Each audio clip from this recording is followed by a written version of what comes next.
I grew up in an area which is very, very racially, religiously, and culturally diverse.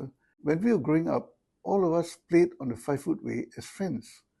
We were actually blind to the fact that we have different racial, religious, cultural, or social backgrounds. We were completely blind to those facts.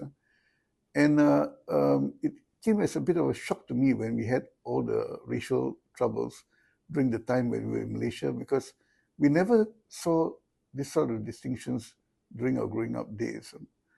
So my experiences during my growing up days shaped my views of Singapore today and what Singapore should be, which is a nation of people that's united in the pursuit of the goal of being a successful nation, regardless of, as the phrase says, race, language, or religion.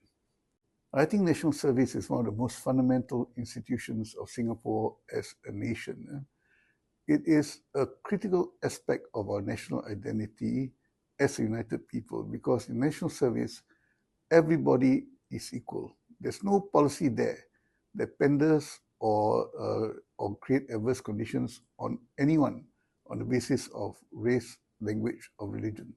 Everybody is the same. Everybody dresses the same uniform, listens to the same orders, acts in the same way, and is expected to act in the same way.